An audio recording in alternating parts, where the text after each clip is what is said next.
let's get started with our big, beautiful boy who does everything right, and they indicted him. Unprecedented third indictment of former President Donald Trump in a federal case that could test American democracy itself.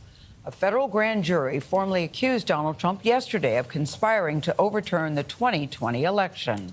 Now, man, has it cover North Africa? First of all, wouldn't it be West Africa? And like, also, what do you mean cover North Africa? Like, just cover it? Like, do you mean I should cover it, like physically cover it? What are we talking about? Cover it with solar panels like Akon? The 4 felony charges are conspiracy to defraud the United States, conspiracy to obstruct an official proceeding, obstruction of and attempt to obstruct an official proceeding, and conspiracy against rights. The indictment follows a sweeping investigation into the deadly January 6th riot and Trump's efforts to remain in power. Robert Costa begins our coverage this morning. He is on Capitol Hill. Bob, good morning. Good morning, Natalie. Former President Donald Trump faces a legal and political reckoning, and his campaign is pushing back hard against the charges, comparing the Justice Department to the Soviet Union and other authoritarian regimes. But many Trump allies behind the scenes, they are on edge, especially about former Vice President Mike Pence emerging as a key witness in this indictment. Today, an indictment was unsealed, charging Donald J. Trump with conspiring to defraud the United States. In a historic indictment, special counsel Jack Smith charged former President Donald Trump for his alleged efforts to overturn the 2020 election and stoke a crisis. For his alleged efforts to do everything right. Okay?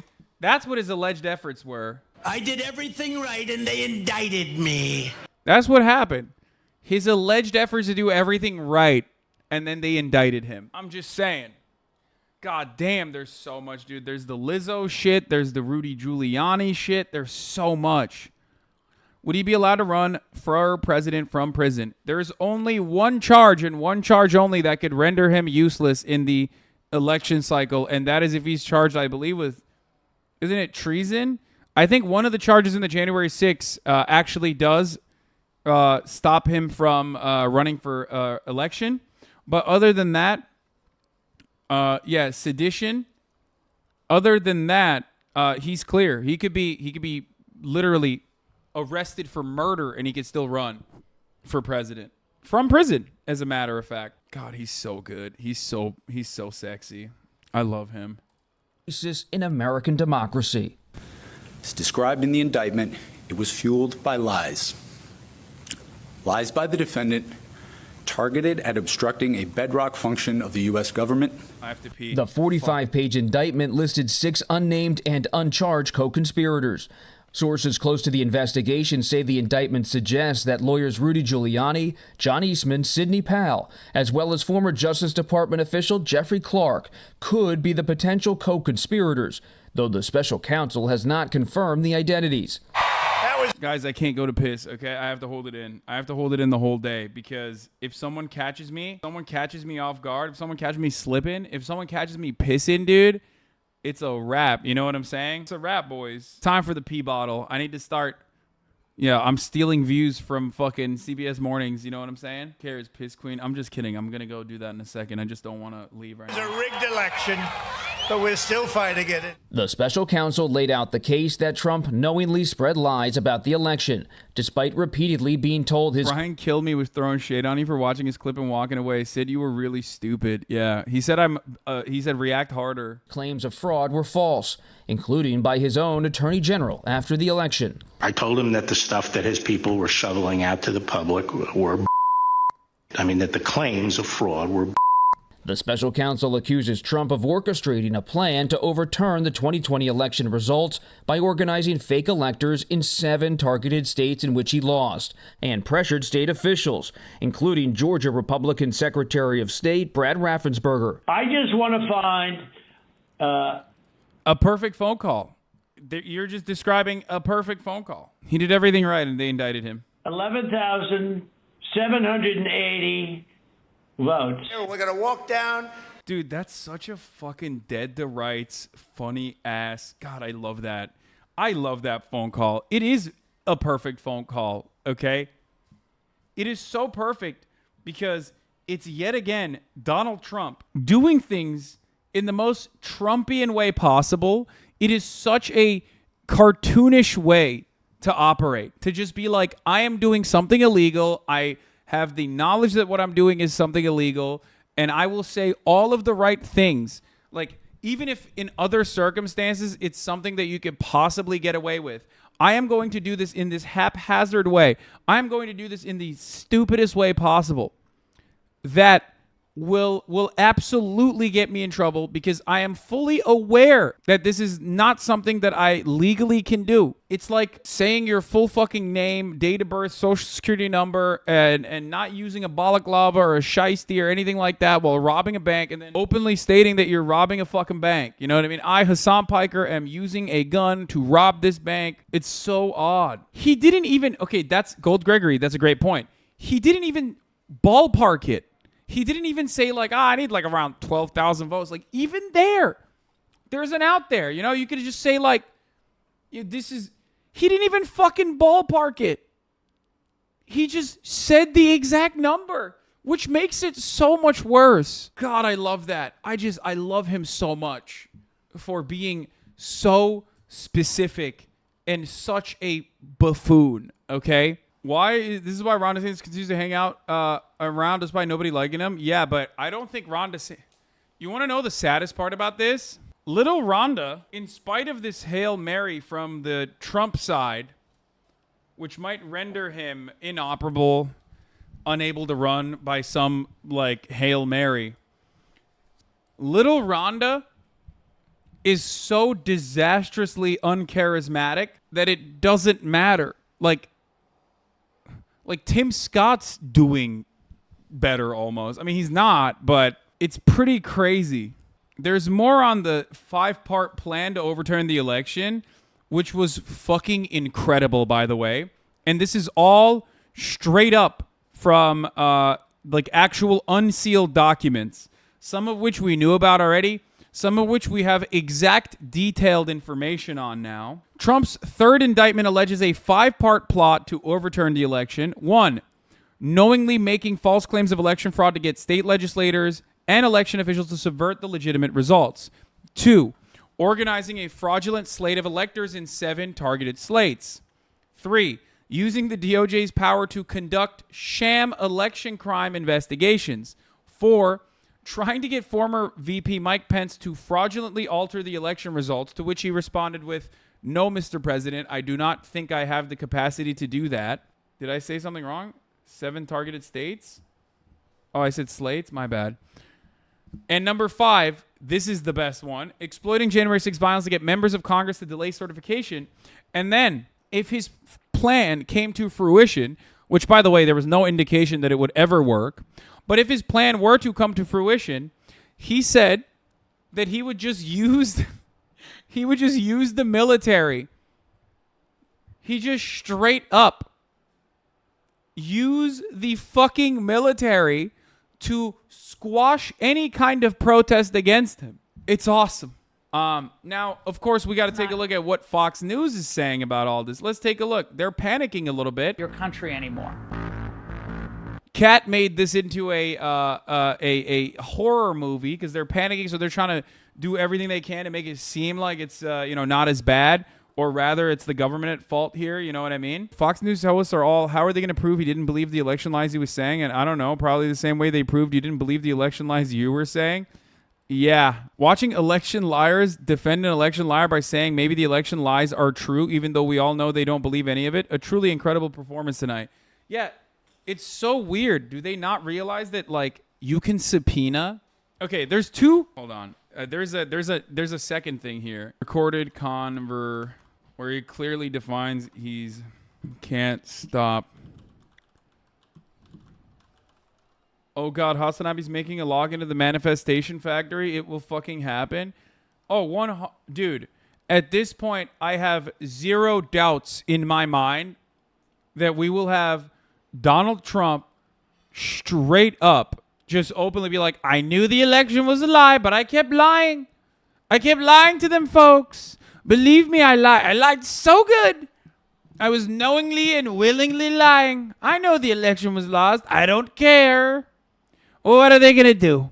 Arrest me? The only defense is that he's mentally ill and cannot be held accountable for his actions, so he has no understanding of the definition of evil. Yeah. Also, yes, we're gonna do Hogwatch for all of the we're gonna do Hogwatch for all the MAGA supporters who are like losing their minds currently and presently. Trump can't stop admitting the things on tape, like Hunter can't stop smoking crack with a gun on tape. Yeah, exactly. Are you going to talk about Lizzo?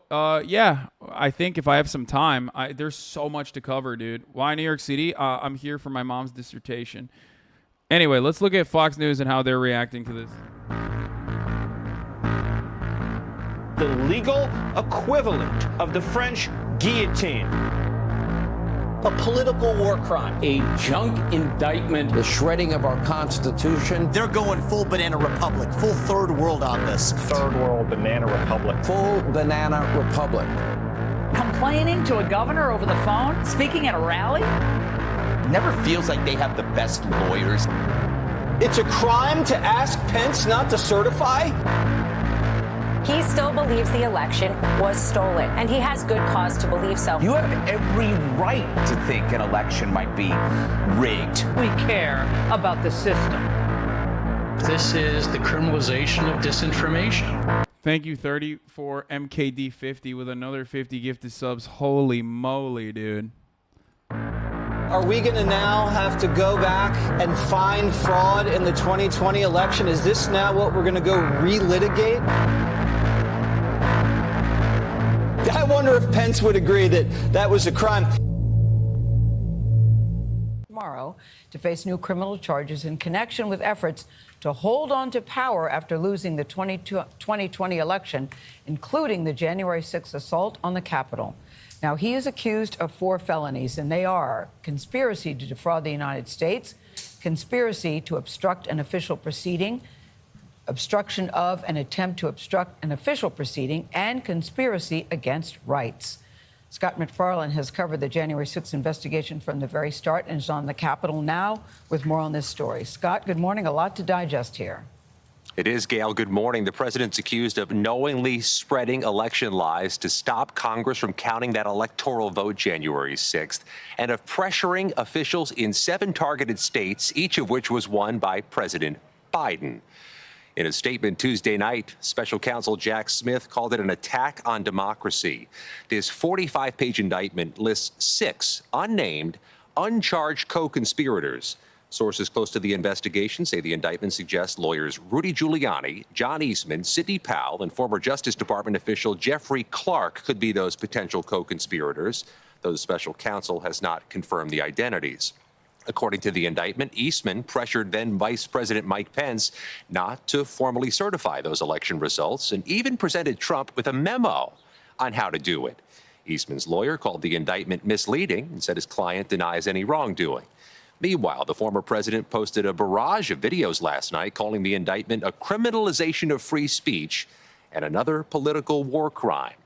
Trump's court appearance scheduled for here tomorrow afternoon is before the same magistrate judge, Natalie, that accepted that grand jury indictment late yesterday. It's pretty funny to claim this when, in fact, this is absolutely a reasonable boundary on free speech. Free speech doesn't mean that you can say whatever you want. It's like getting upset that someone yelled fire in a crowded movie theater and being like, well, that's crazy. It's like someone getting arrested on the suspicion that they're going to do a school shooting because they said they're going to do a school shooting.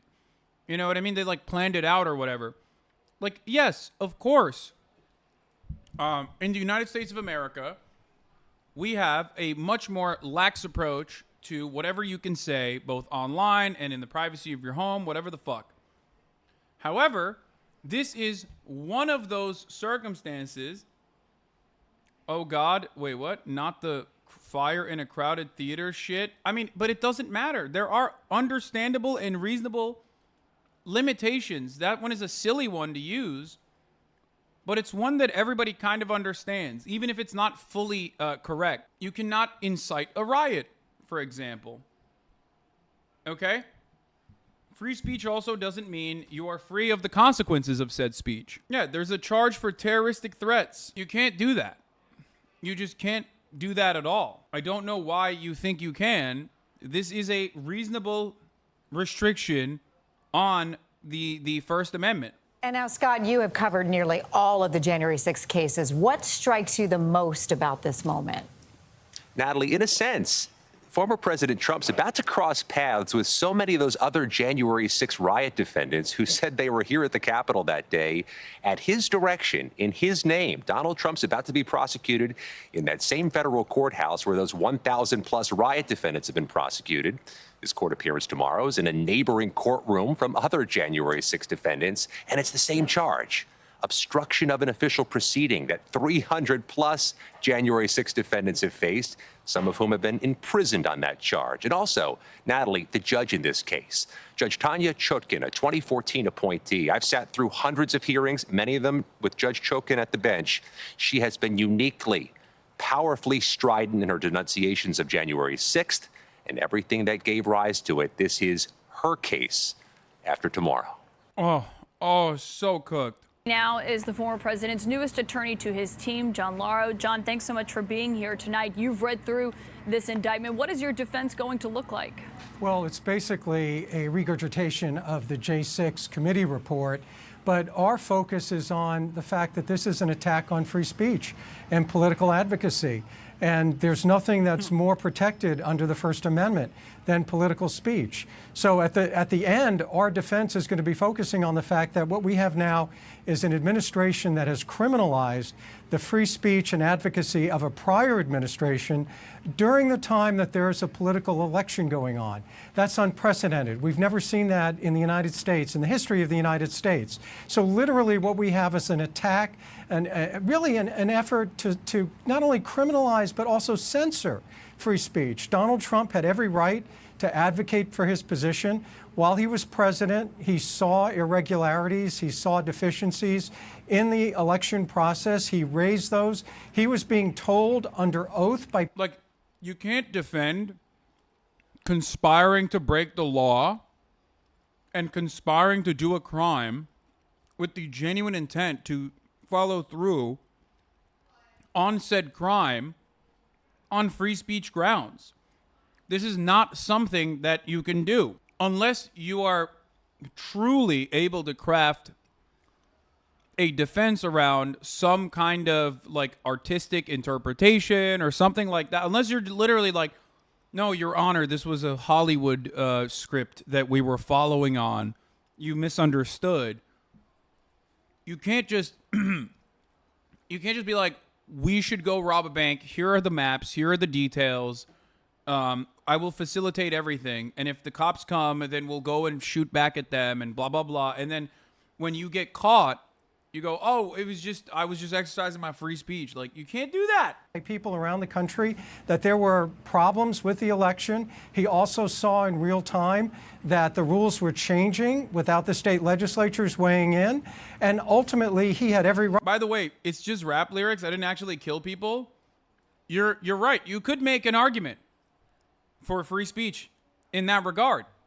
You absolutely could, because that's a song. Trump is the president. He's not rapping about, fraudulent electors that he wants to set up or utilizing the military in the inevitable reaction that comes from him trying to successfully stop normal Congress proceedings from continuing by inciting a riot. Right, in fact, a responsibility as a United States president to raise those issues. And now his advocacy is being criminalized.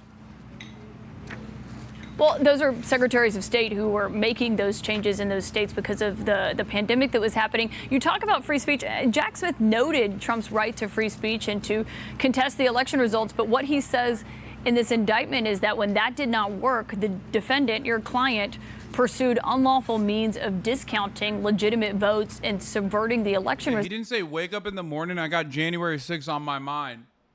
Top of the hour comes and goes, and I ain't subscribed. Gonna commit a felony to make sure I get that Twitch Prime. Wake up in the morning, top of the hour ad break on my mind. Results, and that is why he is being charged here, not because of anything related to free speech. Yeah, but that's factually inaccurate, because the ultimate request that Mr. Trump made to Vice President Pence was pause the vote counting, allow the states to weigh in ultimately and audit or recertify.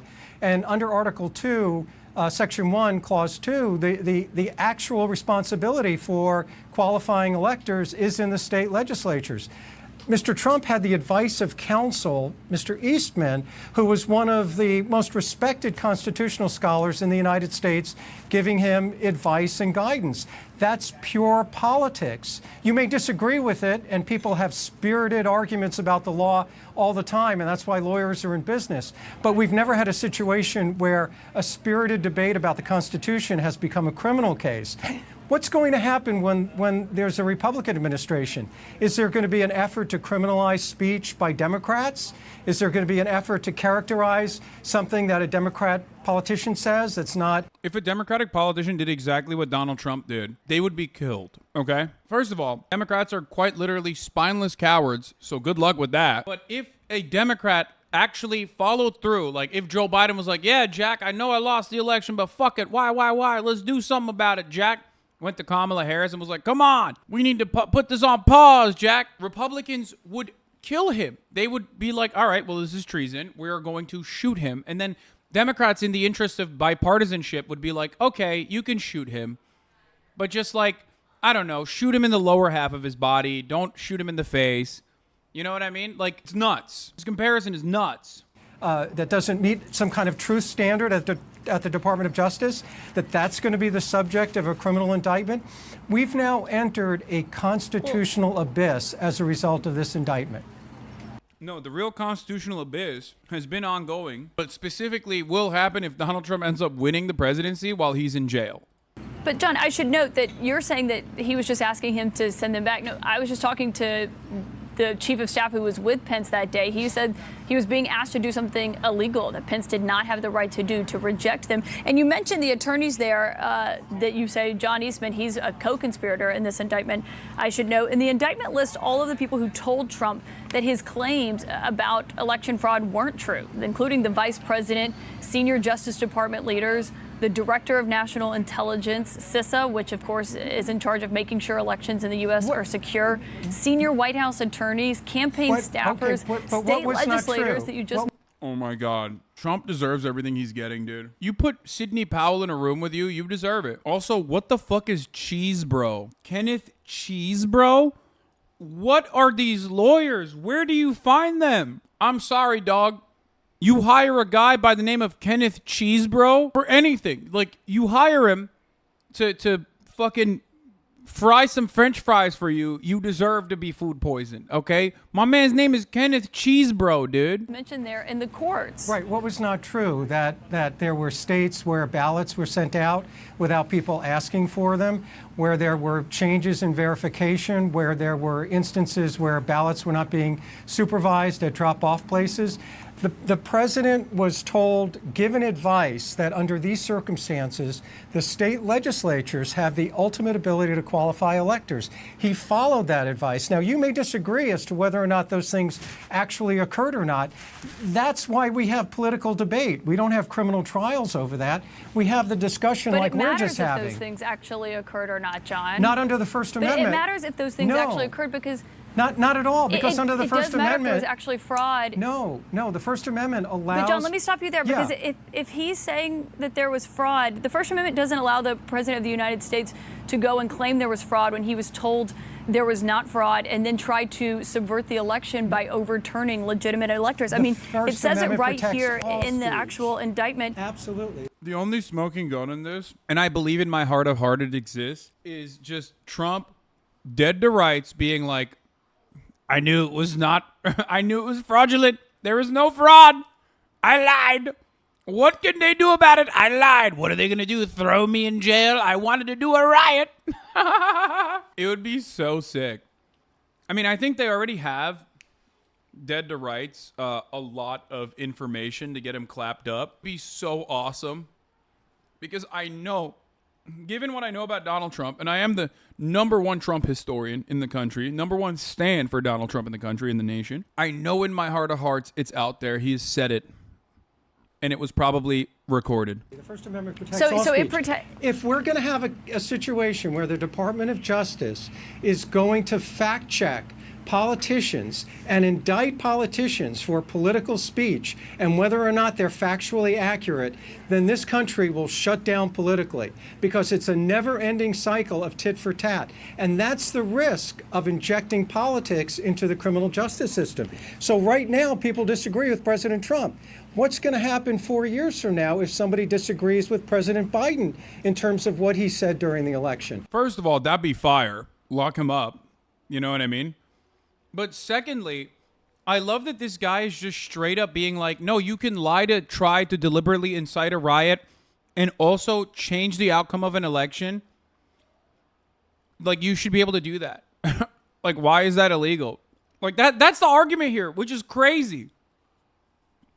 I need you to understand, he's doing lawyer speak, but like, ultimately what his argument is like, well, it shouldn't be illegal. Like, you should be able to absolutely just, you know, willingly and knowingly lie about the outcome of an election when everyone around you has told you that you're incorrect. People in your cabinet, people around you have told you that you're incorrect, and you're desperately seeking out lawyers that will tell you that you're actually right, like some sycophants. And then you move on and you try to stop normal processes from occurring with this like half-assed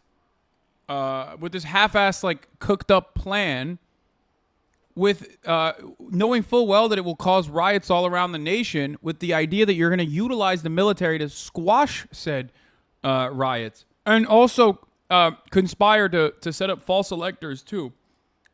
That's why we don't criminalize political speech. Political speech under the First Amendment has an almost absolute protection. Nobody gets to judge whether it's true or not, except the American people. Except a president has lied under oath, like perjured himself under oath. Bill Clinton, Nixon as well, but Bill Clinton too. You couldn't, I don't know, someone was screaming in the background. You can't just like get away with it. You can't be like, oh, it's First Amendment. And we do that in an election. We do that in an election. We do that in the case of a president by impeachment, but we don't indict people John, for speech. I got to stop you there. But Trump is not being indicted for lying here. He is being indicted for using unlawful means of discounting legitimate votes and trying to subvert the election results. Well, what's the unlawful means? There was an effort to get alternate electors. That he was trying to overturn which is a protocol fake electors who were not legitimate. That was used in 1960 by John Kennedy. And it was a protocol that was constitutionally accepted. So there's nothing wrong about that. In fact, in the indictment itself, it doesn't allege that there was anything wrong. And the final ask that Mr. Trump made to Vice President Pence was simply pause the voting. There's nothing inherently unconstitutional or illegal about that. In fact, he had an opinion. That's so awesome. You can just simply ask, dude. Like, okay, let me explain something to you. For example, let's say you tell Mike Pence that you are going to acquire a gun and simply shoot him in the fucking head. Okay? And then, you know, Mike Pence immediately goes to the authorities and says, this person made a death threat towards me. Okay? You can't turn around and go, well, I simply said I'm going to get a weapon and shoot him in the head. But that's allowed. Like, you can say it. It's like something that I could just say. I didn't like actually mean it, even though I did mean it. And I planned for what to do after I shot you in the head, and also conspired to shoot you in the head, conspired to get a gun, which is technically legal. It's under my Second Amendment rights. Like, you can't do that. The idea that this guy says that the request is legal is silly. John Eastman, who made the final ask, literally proposed it to Pence as a violation of the law. His words, at 11:44 p.m., co-conspirator 2 emailed the vice president's counsel advocating that the vice president violate the law and seek further delay of the certification. Co-conspirator 2 wrote, I implore you to consider one more relatively minor violation of the ECA and adjourn for 10 days to allow the legislatures to finish their investigations, as well as to allow a full forensic audit of the massive amount of illegal activity that has occurred here. Trump's legal team loves to say that he's within his rights to contest election results, but Al Gore did that with the legal system without inciting his voters to the Capitol. He fought in the courts and lost frustratingly. If Trump left it at that, it would have been at least precedented and more palatable, understandable, but obviously he lost all the court cases of the problem. He escalated to an extrajudicial solution. Yes. And also, with respect to Al Gore, he didn't just lose in the courts. The Republicans even then used extrajudicial reasons or extrajudicial solutions, which were not criminally prosecuted, that caused a recount from stopping. So Republicans back then successfully used an extrajudicial solution to physically stop a recount from occurring in the state of Florida. It was called the Brooks Brothers riot. So, of course, they probably think they could have gotten away with it again, I assume. From a very well-known constitutional scholar that said that's fine, that's legal. Mr. Trump is not a lawyer. He's a businessman. His own attorney general and officials said that was not fine, that was certainly illegal that he was asking. And they weren't just asking for a pause. He was asking to overturn the legitimate results. But John, let me ask you, because you're running point on this. Is Trump going to show up in person? He was asked. Let me ask you this. Is Trump going to show up in person for his arraignment on Thursday? That's up to the court. You know, the court makes those decisions. So we're prepared to follow whatever the court rules are. John, the judge issued a summons, and he will appear either virtually or in person.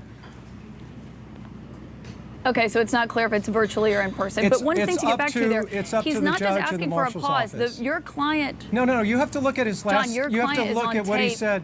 You have to look at what he said at the ellipse. Have you read the ellipse John, speech? you got to let me finish my point here. When your client, John, when you look is at the on ellipse tape speech, with the exactly former what he said. The Secretary of State of the state of Georgia. John, you got to let me finish my point here. Go I'm ahead. letting you finish your point. Absolutely. But your Go client ahead. is on tape with the Secretary of State from the state of Georgia asking him to find him one more vote than he would need to win the state. That's not asking for a pause. He's asking for votes that he did not get in that election. He was asking for the Secretary of State to identify votes that were not counted properly and factor. That's the hardest one to defend. I gotta hand it to him, bro. Respect. You gotta be a real fucking shark to just openly state things like that on national television. Like, he's out of his freaking mind, dude. I mean, come on, brother.